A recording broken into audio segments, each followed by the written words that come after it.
And thank you. I'd like to thank the organizer for organizing such a lovely conference. I'm going to start. I have 5 minutes, right? Or 5 to 7 minutes. And today I'd like to focus on an unfamiliar dimension of Moroccan migration. It's Hispanic dimension. As you all know, during the second half of the 20th century, Morocco became one of the most prominent sources of migration to Europe and other countries.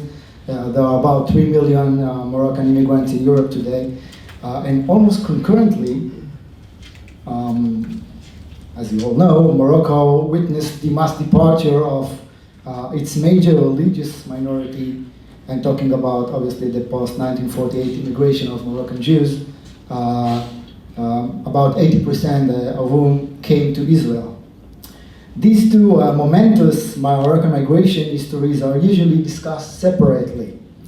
And there are many disciplinary and political reasons for that, methodological separation. One of them is the fact that Moroccan migration, global migration, is widely seen as economic migration of unskilled, poor people from underdeveloped regions in the south or the east to the north or the west.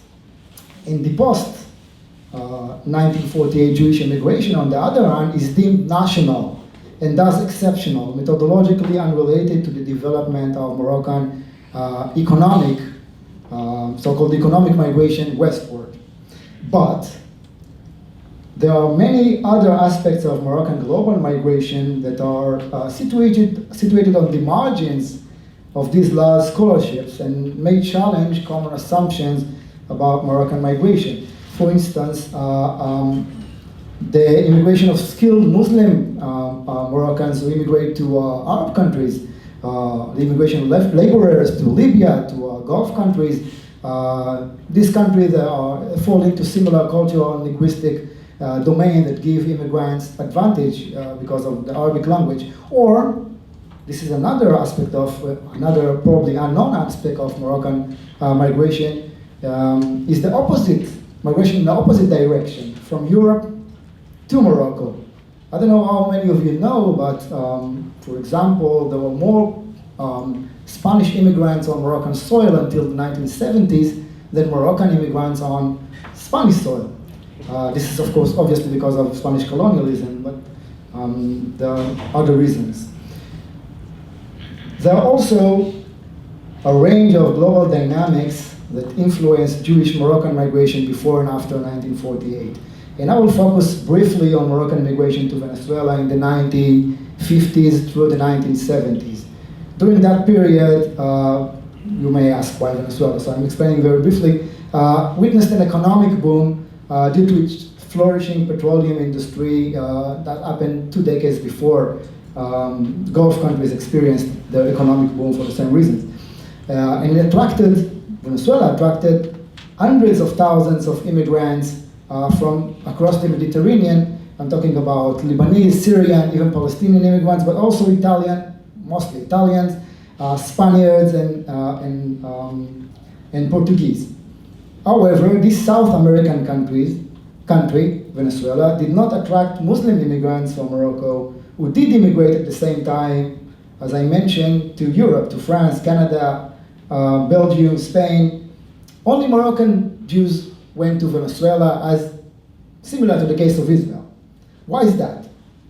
So one reason is because it was a different global migration system, as you see here in gray, right? It was a migration system dominated by global dispersion of Spaniards, mostly throughout the Hispanophone world in the 20th century. Most Moroccans who came to Venezuela were former inhabitants of the Spanish protectorate in Morocco between 1912 and 1956. But unlike the Muslims who resided there, for the Jews in that region, Spanish was not just a foreign language like French. It was very similar to the Judeo-Spanish dialect called Haketia. We heard about that from Vanessa earlier. And that explains the stronger cultural affinities of Moroccan Jews, but I think it's still very insufficient in terms of how we explore this migration. Why how we answer the question of why just Jews immigrated there and the complete absence of Muslims from this migratory trend in the 50s and 60s, again, while many of them went to Europe and Canada. So another reason was the role played by ethnic networks which shaped the unique migration, because Jews were the only Moroccan groups in Latin America, Moroccan group in Latin America. Already in the 19th century, they began to utilize Jewish ethnic networks to guide their migration experience.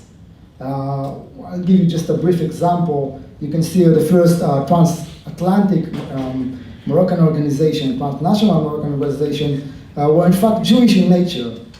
They collected, this is an example from a society collecting religious funds for traveling religious scholars, and it also sent remittances to Morocco to build a synagogue, mikveh, and 40 guest cabins.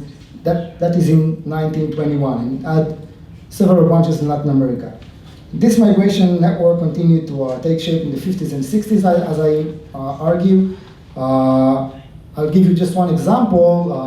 A group of prominent Moroccan immigrants in Venezuela founded the Asociación Israelita de Venezuela, which is the Association of Moroccan Jews in that country. But in the 1960s, this organization declared itself as responsible for receiving immigrants, advising them, helping them to search for jobs, etc., etc. It was a Jewish organization that many Jews utilized to foster their migration. And they used the association bulletins and the Moroccan publication in Venezuela to advertise their communal services, like the Mualim, Chazanim, slaughters, and other communal functions.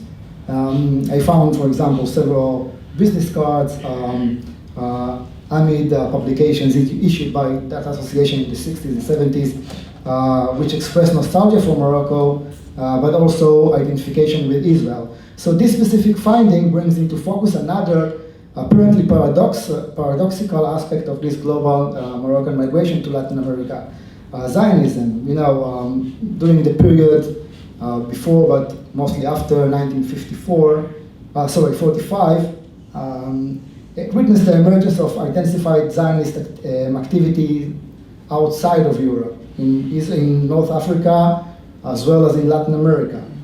And here is just one example, a periodical that was circulated with a lot of Zionist, there was Zionist content in this periodical. It was circulated in Morocco, Venezuela, Spain, and other locations where Jews from that region went. These developments facilitated the immigration of Moroccan Jews, but obviously there were other developments on Venezuelan soil, like the establishment of the Herzl Bialik, the Mohali Lucis school, which was Zionist in nature, but it also attracted some Zionist activists from Morocco. So to be short, I'm not going to elaborate on this anymore, because I think I'm running out of time. In conclusion, I argue here that unique aspects of Moroccan global migration can enrich scholarship on both the Jewish and Muslim migratory experiences and bring the study of both migration closer together. The case of Jewish migration to Venezuela, for example, can inform the vast scholarship on Moroccan migration in the 20th century because it unearthed an unfamiliar Moroccan migration systems that intersected with the global Hispanophone diaspora, Spanish-speaking diaspora, and at the same time the Jewish diaspora in the 20th century, including its Zionist aspects. And this case also unearths many unfamiliar developments that I haven't discussed at all. For example, the fact that Moroccan in Venezuela were passing as white Spaniards, if you want to talk in racial terms, and there were consequently not in underclass position, or were not a problem to be solved, as both Israeli and Western media often treated Moroccan immigrants. And the process of reclaiming Moroccan identity in that country was not necessarily a reaction to their marginalization as a group in that country, but there were many other reasons for that, which I'm happy to elaborate on in the Q&As. Thank you so much.